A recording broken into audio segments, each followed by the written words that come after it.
O comandante do Exército, general Tomás Paiva, exonerou de postos de comando 2 militares alvos da operação da Polícia Federal que investiga uma tentativa de golpe de Estado.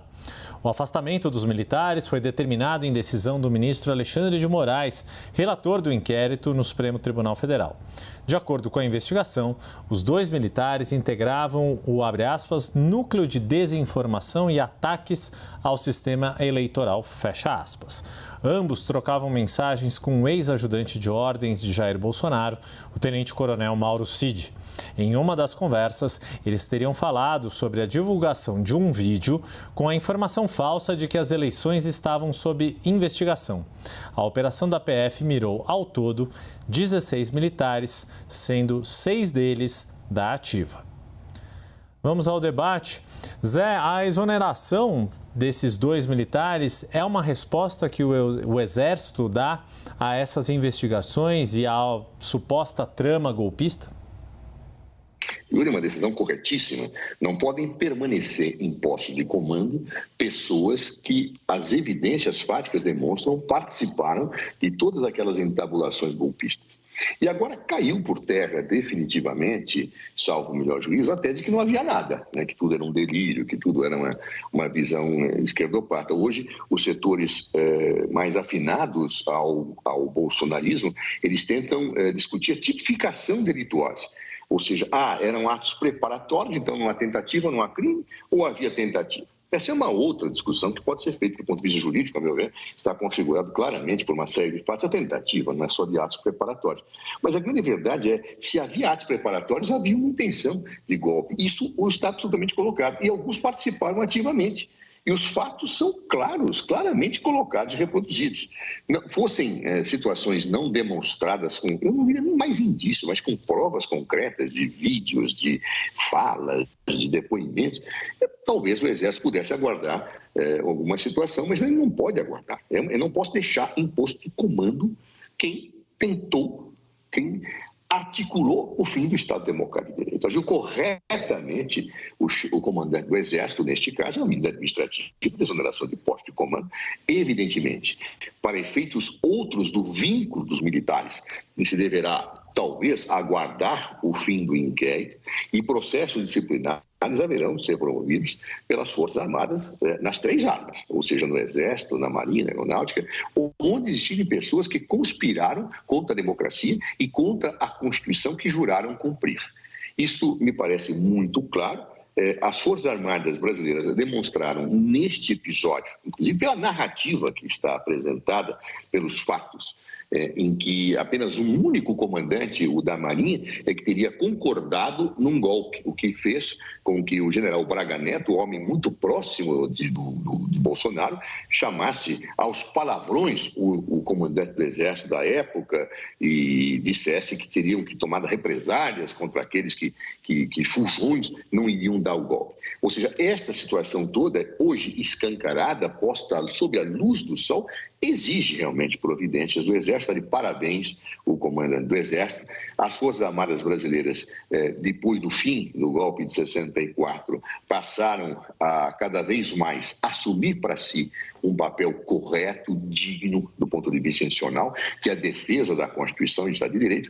E aqueles militares que se desgarram disso, sejam lá por razões ideológicas, por razões de galgarem postos oportunistas na ocupação de cargos ou tendo recursos, devem ser punidos. As Forças Armadas brasileiras devem demonstrar cada vez mais seu comprometimento com a Constituição e o Estado de Direito e estão demonstrando. Faço a mesma pergunta ao Caio Coppola. Essa exoneração de 2 militares alvo da investigação é uma resposta que o Exército dá de forma institucional a essa investigação de plano de golpe? É evidente que não.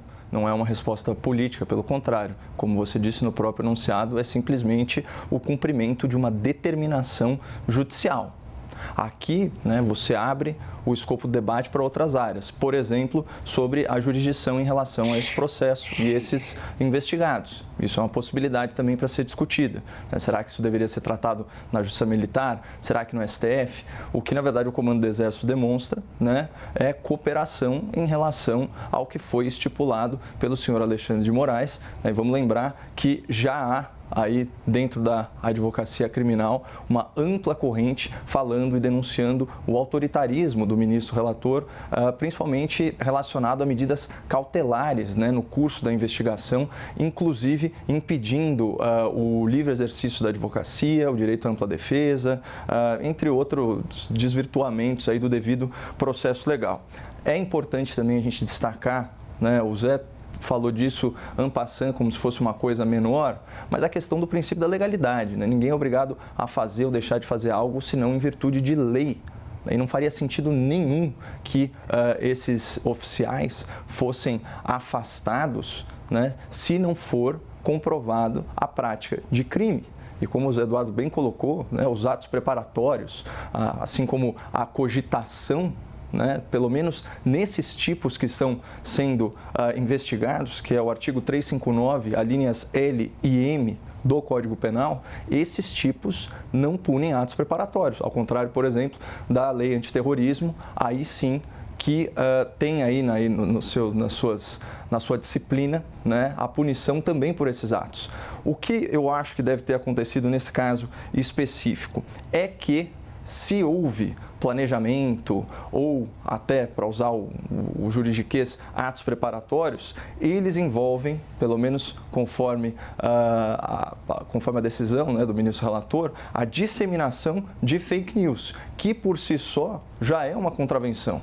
E daí talvez a preocupação do Exército, né, em fazer valer essa decisão judicial, né, com especial celeridade. Agora, fazer uma associação, certo, entre o que foi discutido nessas reuniões, nessas conversas, nessas consultas e, por exemplo, o 8 de janeiro, a causalidade, ela não está definida. Então, isso não é ponto pacífico.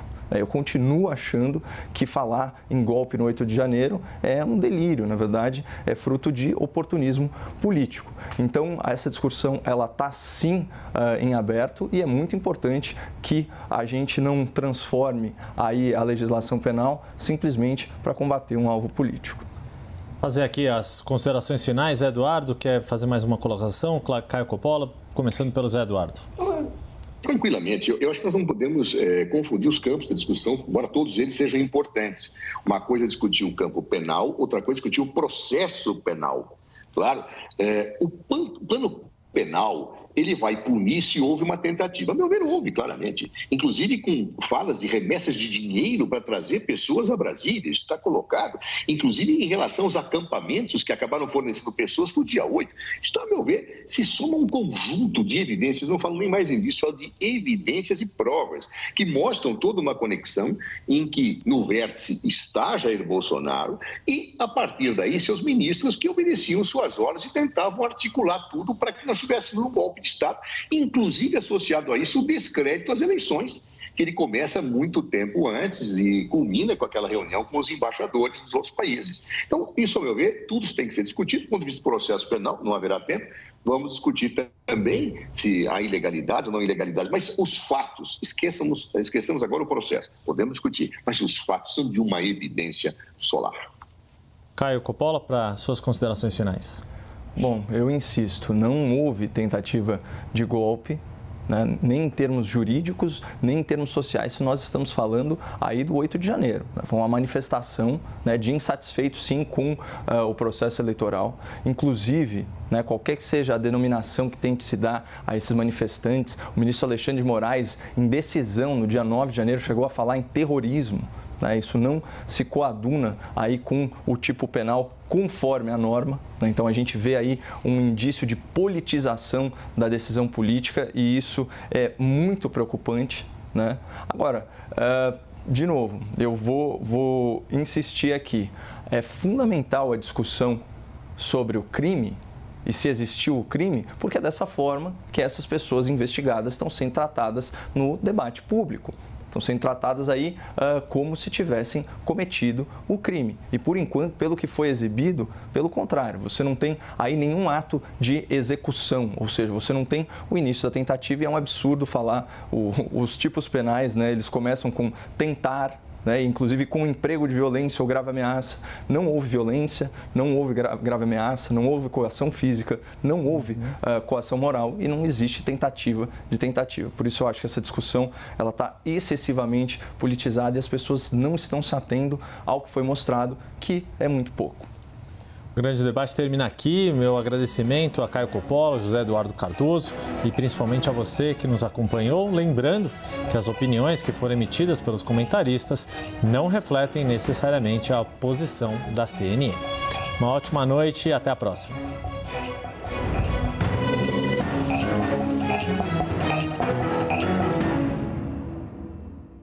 CNN Brasil. Você por dentro de tudo.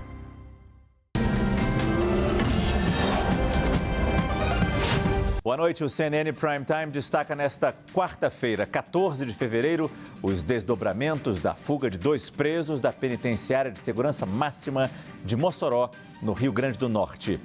A Polícia Federal instaurou um inquérito para investigar essa fuga. Mais de 100 agentes federais estão na busca pelos fugitivos. É a primeira vez que detentos escapam de um presídio federal. E é o primeiro grande teste do novo ministro da Justiça, Ricardo Lewandowski. Os advogados de Jair Bolsonaro pedem a devolução do passaporte do ex-presidente apreendido durante investigação sobre a tentativa de golpe contra a democracia. A defesa também pede ao STF que Bolsonaro possa manter contato com Valdemar da Costa Neto, presidente do PL.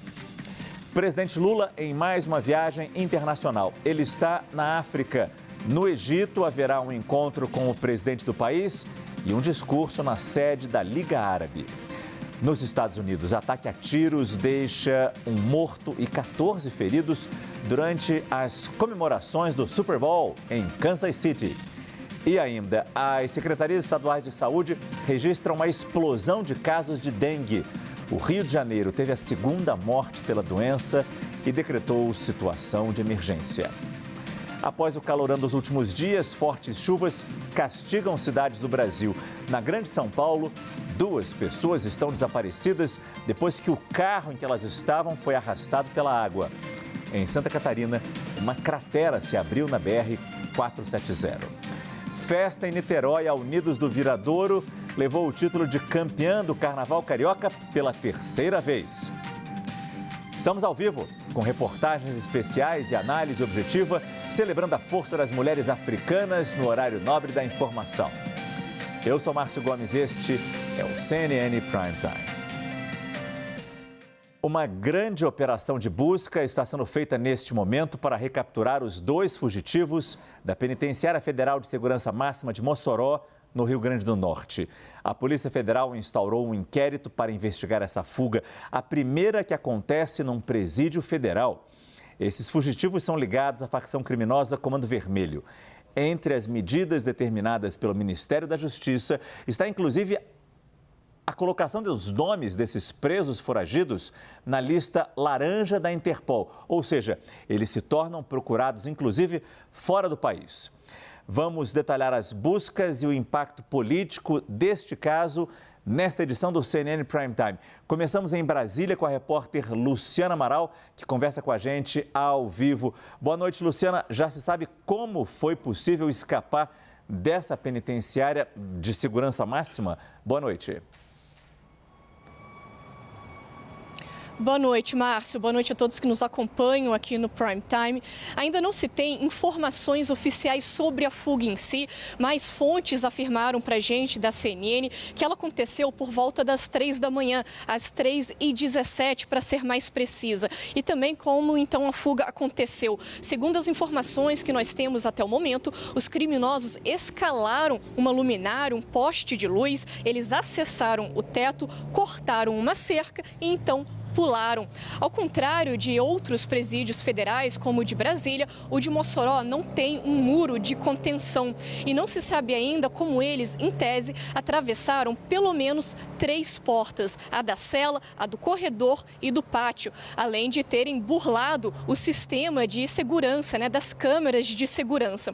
Os investigadores trabalham, então, com a possibilidade de falha humana ou cooptação, a ajuda de alguém lá de dentro do presídio. O Ministério da Justiça também suspeita que uma obra no pátio tenha facilitado essa fuga, tenha diminuído a segurança da unidade. Por conta da obra, um detector de metal não estava funcionando e os agentes penitenciários não estavam passando pelo equipamento. O Ministério da Justiça informou que está sendo feita uma mobilização de entidades para ajudar nessas investigações. Eu vou falar então resumidamente o que a pasta falou. São mais de 100 agentes federais atuando para recapturar os fugitivos. Os nomes deles vão entrar no sistema da Interpol e também do sistema de fronteiras. Uma equipe da pasta vai para Mossoró